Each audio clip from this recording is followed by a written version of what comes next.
이 현수막에 보시면 성경 구절이 있죠. 몇 장 몇 절이에요? 어디 몇 장 몇 절? 그렇죠. 요한복음 15장 7절입니다. 저 위에 있습니다. 다 글씨 보이나요?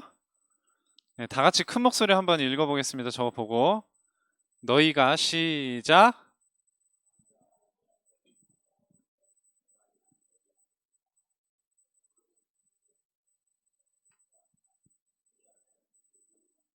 네, 아멘.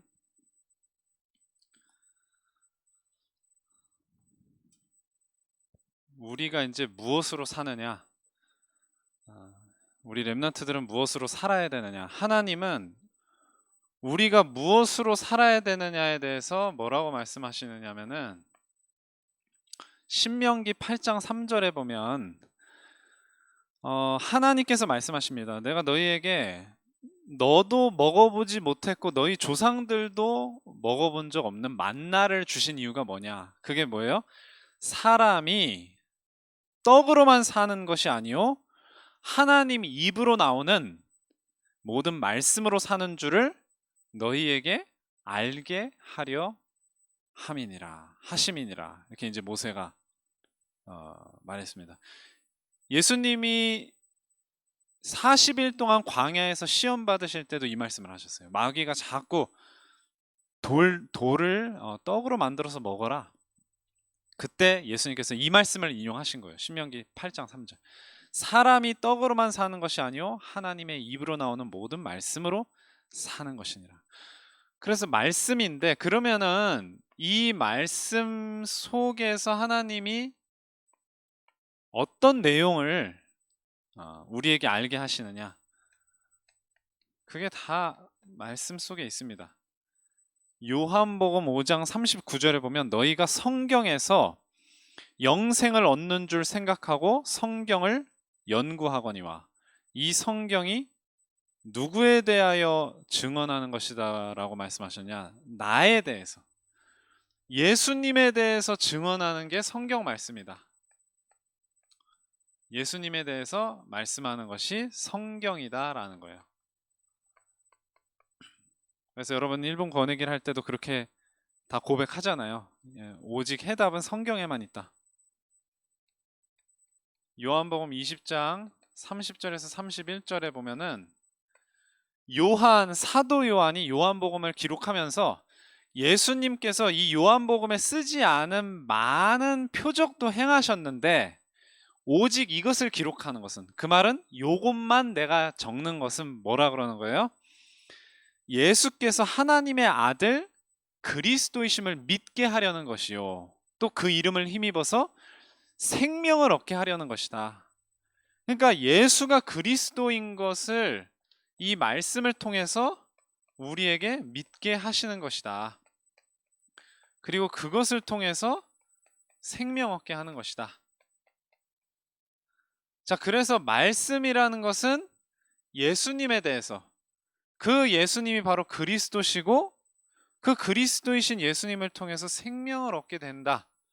이것을 우리에게 말씀하고 계시는 것이고 그것으로 살으라는 겁니다. 그것으로. 그래서 우리가 어떻게 살아야 되느냐, 그것이 이렇게 분명하게 주어지는 거예요. 자, 이 세상에는 많은 불신자들이 있죠. 불신자는요, 자연인이에요, 자연인. 자연인이 무슨 말이에요? 자연 상태로 태어나는 모든 사람. 자연 상태로 태어난다. 그러니까 저 여러분도 다 해당되는 얘기인데 무슨 말이냐면 이 세상에 구원받은 상태로 태어나는 사람 거의 없어요. 태어나면 전부 뭐예요? 하나님 자녀예요, 여러분? 태어나면. 나 태어날 때부터 나는 성도였어요. 이런 사람 있어요? 나는 하나님 자녀였어요. 없어요. 하나님 자녀인 부모님 밑에서 태어나도 뭐예요? 불신자예요. 하나님을 떠난 상태로 모든 사람이 태어나거든요. 그래서 자연 상태로는 모두 불신자다. 그래서 이 불신자는요, 안 되는 게 하나가 있어요. 뭐가 안 되느냐? 뭐가 안 돼요? 예. 함께가 안 돼요. 누구와 함께가 안 되는 거예요? 누구랑 함께하는 게 안 돼요? 뭐 부모님하고 함께 있는 게 안 돼요? 다 부모님이 태어나는데 하나님과 함께하는 게 안 되는 거예요. 하나님과. 자, 요한복음 8장 44절에 이런 불신자들에 대해서 뭐라고 했어요? 너희는 너희 아비 마귀에게서 났으니 마귀가 하는 것을 따라서 너희도 하는도다. 그래서 마귀 보고 뭐라고 말했냐? 마귀에 대해서 너희가 너희 아비 마귀처럼 사는 건데 그 마귀의 특징이 뭐냐? 그 속에 뭐가 없다?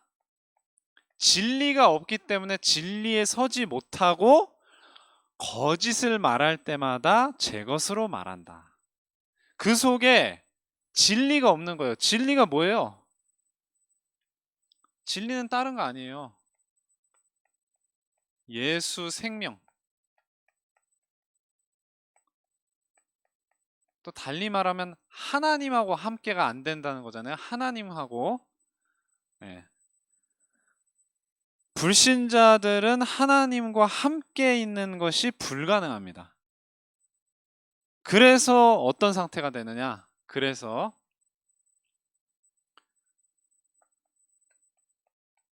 우리 인간의 문제, 창세기 3장 문제죠. 창세기 3장 5절에 보면 이 뱀 속에 들어간 마귀가 사람에게 하와에게 뭐라 그럽니까? 선악과 따먹어도 안 죽는다. 너희 눈이 밝아져서 하나님과 같이 돼서 선악을 알 줄을 하나님이 아십니다. 이렇게 얘기해요. 하나님처럼 하나님 같이 된다. 하나님처럼 된다. 근데 성경에는요, 마귀가 처음에 어떻게 타락했는지를 밝히고 있거든요. 마귀가 처음에 어떻게 타락했냐? 마귀가 원래 천사였어요. 그냥 천사였어요. 하나님을 섬기는 천사였는데 어느 날 갑자기 스스로 시험에 빠진 거예요. 뭐예요? 나의 보좌를 높일 것이다. 그래서 지극히 높은 자와 비기리라. 자기를 높이고 하나님과 비기리라. 비긴다는 게 무슨 말이에요? 그렇죠. 동점이 되면 비긴다고 하잖아요. 그렇죠? 하나님과 같아질 것이다. 그게 마귀가 천사였을 때 했던 생각이고 그 생각을 하면서 마귀가 된 거예요. 그런데 여기에도 똑같이 얘기해요. 선악과 따먹으면 누구 같이 된다? 하나님 같이 된다. 하나님과 같이 되어 선악을 알 줄을 하나님이 아십니다. 이것 때문에 전 세계 불신자들, 하나님 복음 제대로 모르고 불신자들이 망해가는 거예요. 또 불신자의 문제가 뭡니까? 창세기 6장. 창세기 6장은 뭔데요? 창세기 6장 3절에 보면 하나님께서 탄식하시는 말씀이 나와요. 하나님이 인간들이 뭐하고 사나 이렇게 내려오셔서 보셨다고 나옵니다. 그런데 뭐라 그래요?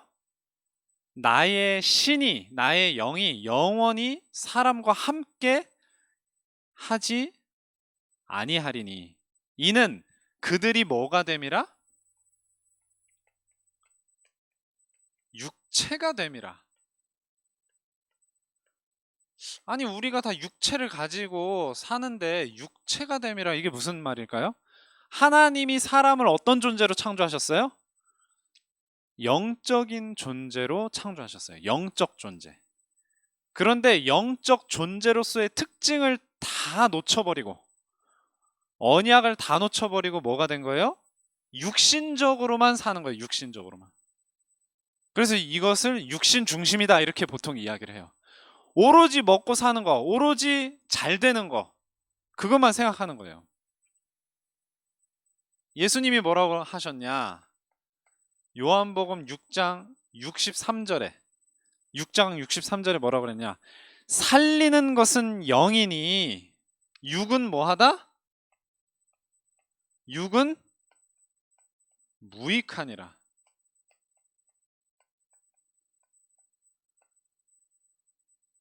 먹고 마시고 이렇게 우리가 생존을 위해서 필요한 것들에 완전히 몰빵, 올인을 해가지고 잘 먹고 잘 사는 것을 목표로 삼아서 사는 그것은 전혀 무익하다.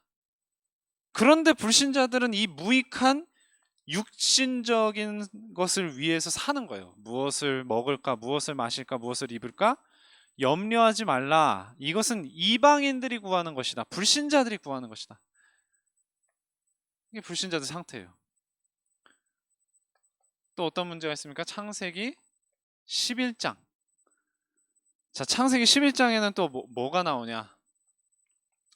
창세기 11장 4절에 보니까 사람들이 하는 말이에요. 성과 대를 쌓아 꼭대기를 하늘에 닿게 하며 우리 이름을 내고 온 지면에 흩어짐을 면하자. 이름을 내자. 꼭 하늘에 이르게 하자. 네, 이름을 내자. 이름을 내는 게 뭐예요? 우리 조선시대에 보면은 남자가 태어나서 성공하는 게 뭐라고 나오냐? 입신양명이라고 그래요. 입신양명. 네. 몸을 세우고 이름을 세상에 낸다 그 말이에요. 그러니까 뭡니까? 성공이에요. 성공. 성공을 위해서 사는 겁니다. 자, 예수님은 뭐라고 말씀하셨냐? 마태복음 23장 12절. 자기를 높이는 자는 낮아질 것이요 자기를 낮추는 자는 높아질 것이다. 이렇게 말씀하세요. 또 누가복음에 10장 15절에 보니까 복음을 받지 않고 이 복음을 믿지 않고 예수 그리스도 믿지 않고 교만한 마음으로 필요 없다고 하는 가버나움 사람들에게 예수님께서 하신 말씀이에요. 가버나움아, 네가 하늘에까지 높아지겠느냐? 음부에까지, 지옥을 말하는 거예요. 지옥. 네. 음부에까지 낮아지리라. 그렇게 말씀하십니다. 그러니까 결국은 불신자들은 성공하려고 하는데 성공하려고 하면 할수록 가장 낮은 실패, 가장 심각한 실패를 향해서 가고 있는 거예요. 자, 그러면 이 구원받은 성도들,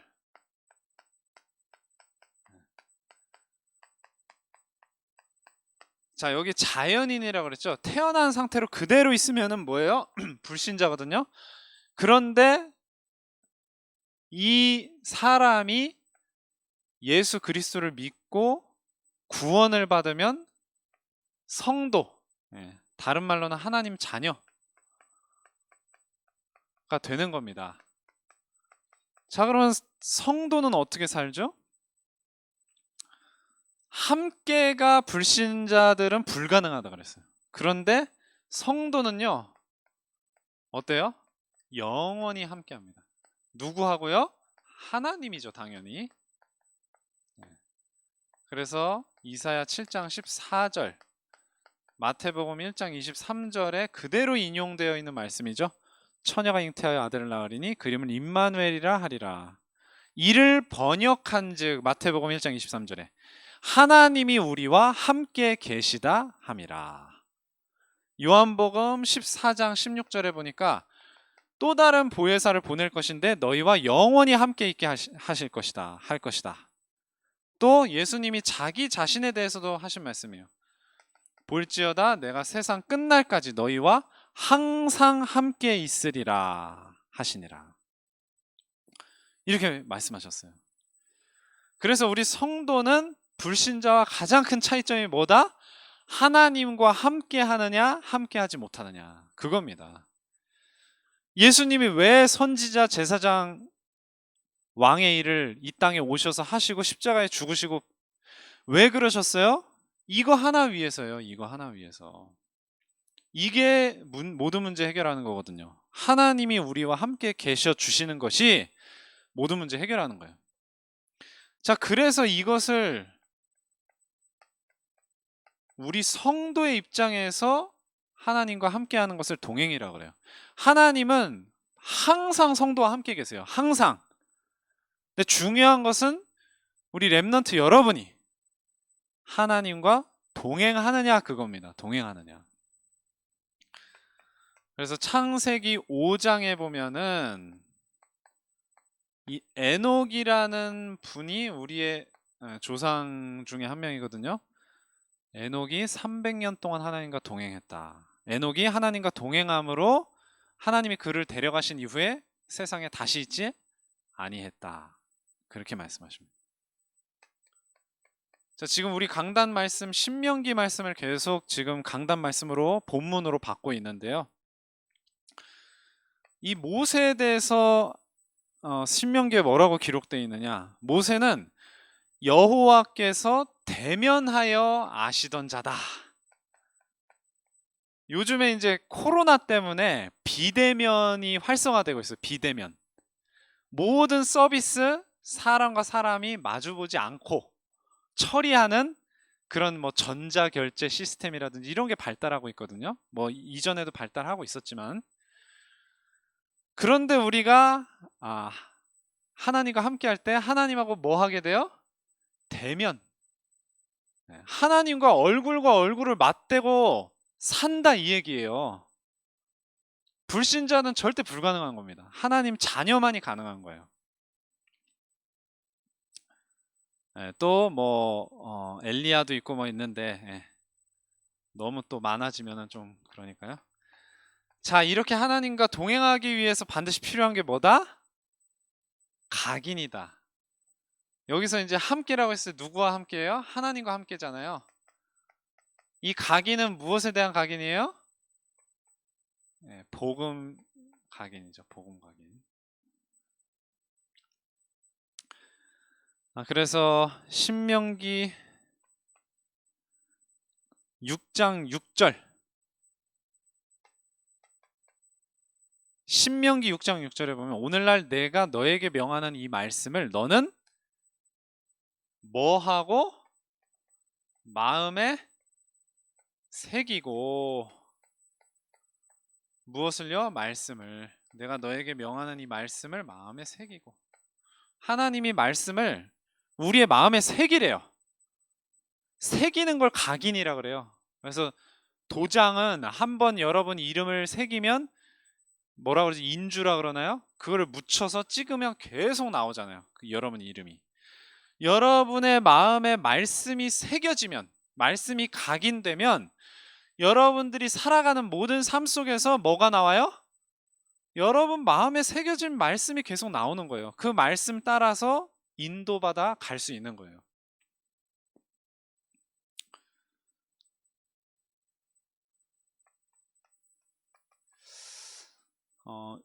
의인이 어떤 사람이냐? 복 있는 자, 복 있는 자죠. 이 복 있는 사람이 어떤 사람이냐? 악인의 꾀를 쫓지 아니하고 뭐 죄인의 자리에 서지 않고 뭐 불의한 자의 그런 쭉 이야기를 하면서 말하자면 악한 자리, 악한 행위 이런 거 하지 않고 그런 자리에 있지 않고 오직 뭐 하는 자다? 여호와의 율법을 즐거워하여 하나님 말씀을 즐거워해서 그 말씀을 주야로 묵상하는 자다 이렇게 그 사람이 바로 복 있는 사람이다 이렇게 말씀을 하십니다. 여러분이 이런 사람이 돼야 돼요. 하나님과 동행하는 사람, 말씀 즐거워하는 사람 그런 사람이 돼야 됩니다. 그래서 이제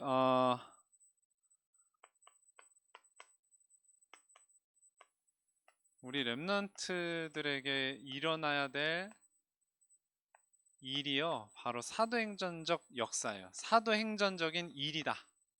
이게 우리 렘넌트들의 삶 속에 일어나야 되거든요. 그래서 먼저는 뭐냐면은 기도 속에 역사가 일어나는 거예요. 기도 속에.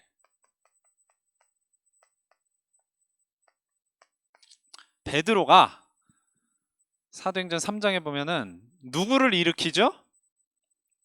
성전 미문에 앉은 안진뱅이를 일으키거든요.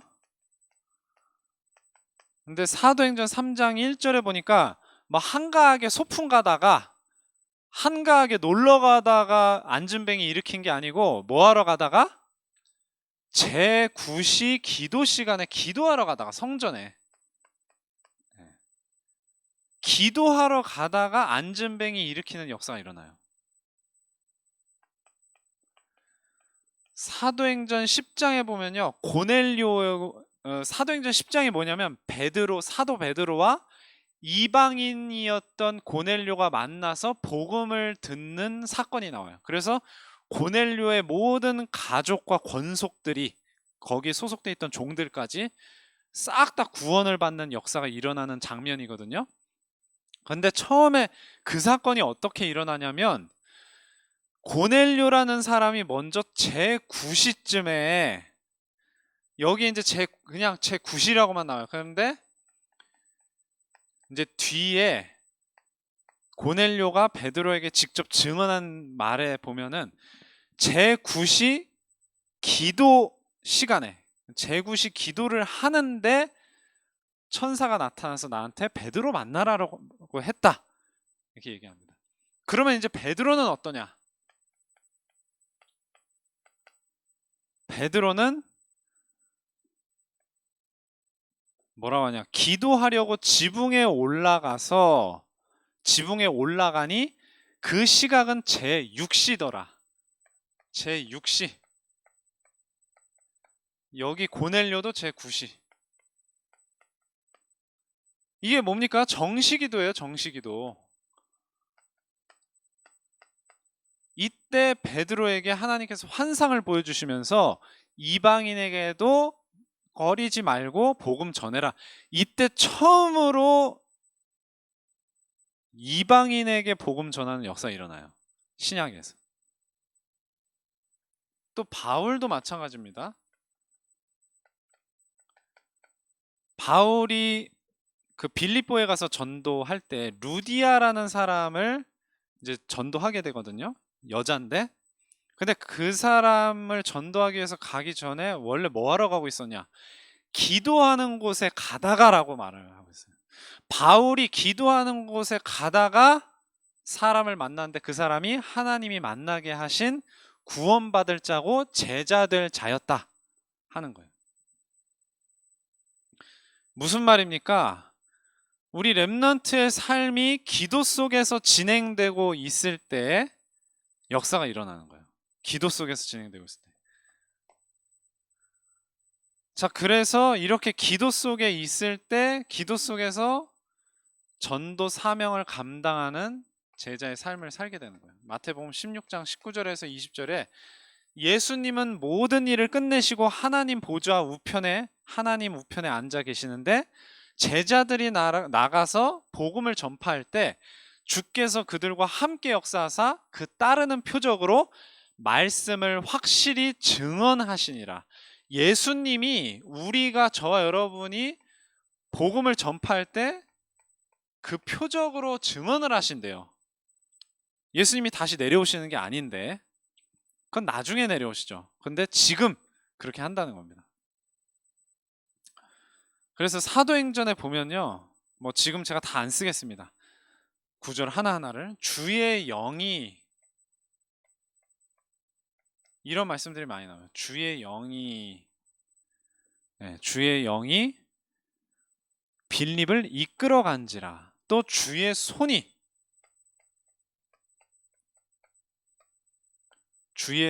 사도행전 11장 21절에 보면 그들과 함께 하심에 수많은 사람들이 믿고 돌아오더라. 또 성령이 말씀을 하시는 거예요. 어떻게 하라고.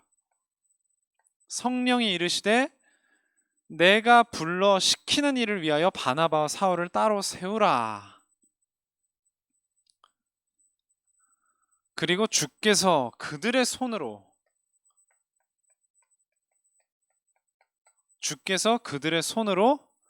표적과 기사를 행하게 하셨다.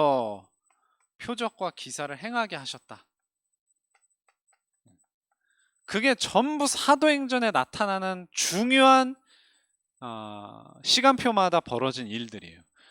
주께서, 성령께서, 주의 영이, 주의 손이 해서 전부 생명이 전파되는 일들이 일어나게 하십니다. 이 정도만 하겠습니다. 더 많은데. 자, 이제 말씀 맺겠습니다. 결론입니다. 요한복음 14장 12절에 예수님이 하신 말씀이에요. 예수님이 이 땅에서 공생애를 사실 때 많은 일들을 하셨어요. 근데 그 많은 일들 중에 상당수는 기적이었습니다. 기적. 기적이 뭐예요? 초월적인 역사예요. 초자연적인 현상이에요. 병을 그냥 낫게 하고 약을 먹어서가 아니고요. 뭐 운동을 시켜서가 아니고요. 그냥 예수님께서 뭐 손을 얹거나 또는 손을 안 얹고 그냥 말씀만 하시는데 그냥 병이 떠나가는 거예요. 그 다음에 또 어떤 일이 벌어집니까? 떡 5덩이와 물고기 2마리로 5,000명을, 또 떡 7덩이와 물고기 2마리로 4,000명을. 그런 기적들이 막 일어나면서 결국은 뭐예요? 생명 살리는 일을 하신 거예요. 그런데 예수님 뭐라고 그러셨어요? 내가 진실로 진실로 너희에게 이르노니 나를 믿는 자는 내가 하는 일을, 주님이 하시는 일을 그도 할 것이요 또 그보다 큰 일도 하리니 이는 내가 아버지께로 감이라. 예수님은 하나님께로 가셨어요. 여기에 보좌 우편에 앉으셨는데 예수님이 함께 역사하시면서 말씀을 증언하시니까 그보다 큰 일, 그보다 큰 일을 누가 한다고요? 믿는 자들이. 그래서 여러분은 믿는 자들이에요. 구원받은 자들이에요. 성도예요. 하나님 자녀예요. 렘넌트예요. 그래서 성도된 여러분, 하나님 자녀된 여러분, 믿는 여러분들이 예수님이 하신 일과 같은 일을 그대로 하게 되는 거예요. 그보다 더 큰 일도, 큰 역사를 여러분 손으로, 여러분 손으로, 주께서 여러분 손으로 표적과 기사를 행하게 하신다는 거예요. 그것이 무엇을 통해 가능하다? 여기에 무엇을 통해 가능하다? 기도를 통해 가능하다. 기도는 어떻게 해야 돼요? 말씀 가지고, 말씀이 여러분의 마음속에 새겨져 있을 때 그 말씀 가지고 기도할 때 말씀의 역사가 나타나는 거예요. 그래서 그 말씀을 각인시키는 것이 동행하는 방법이다. 하나님과 어떻게 동행해요? 물어보면 이렇게 말해. 이거예요. 여러분들이 하나님과 동행할 때 어떻게 동행합니까? 눈에 보이지도 않는 하나님. 말씀으로 역사하시기 때문에 말씀으로 동행할 수 있는 겁니다. 그래서 오늘 순서마다 다른 거 아닙니다. 복음을 각인시키고 말씀 뿌리 내리는 순서예요. 그래서 그런 순서들을 충실히 참여하시고 또 임하시면서 여러분들 오늘 하루로 끝나는 게 아닙니다. 평생 이 내용이 여러분들의 삶 속에서 성취되어야 하고 성취될 겁니다. 그래서 하나님이 반드시 우리 소중한 렘넌트 여러분들의 삶에 역사하실 거예요. 아시겠죠? 그래서 오늘 제목을 그래서 동행과 각인의 비밀이다. 그 비밀을 가진 여러분 렘넌트가 되기를 주님의 이름으로 기도합니다. 기도하고 마치겠습니다. 하나님 아버지, 오늘 우리 임마누엘 경인교회 초등부 여름 성경학교를 맞이해서 다른 것도 우리가 다 하지만 가장 중요한 초점을 복음 각인, 말씀 뿌리 내리는 것에 맞추고 하나님과 동행하는 에녹과 같은 삶, 모세와 같은 삶, 또 요셉과 다윗과 같은 삶을 우리 렘넌트들이 살 수 있도록 오늘 마련된 모든 순서를 통해서 그 시작이 이루어지게 하여 주시옵소서. 에녹처럼 하나님과 동행하고 모세처럼 하나님과 대면하여 아는 자가 될 수 있도록, 그래서 하나님과 누구보다 친밀하고 내밀한 교제와 소통을 하는 성도가 다 되게 인도하여 주시옵소서. 그래서 그들이 이와 같이 예수 그리스도를 믿을 때 예수께서 하셨던 모든 일들을 저들도 하고 또 그보다 큰 일에도 쓰임 받는 이 자리에 모인 모든 렘넌트들이 되게 하여 주시옵소서.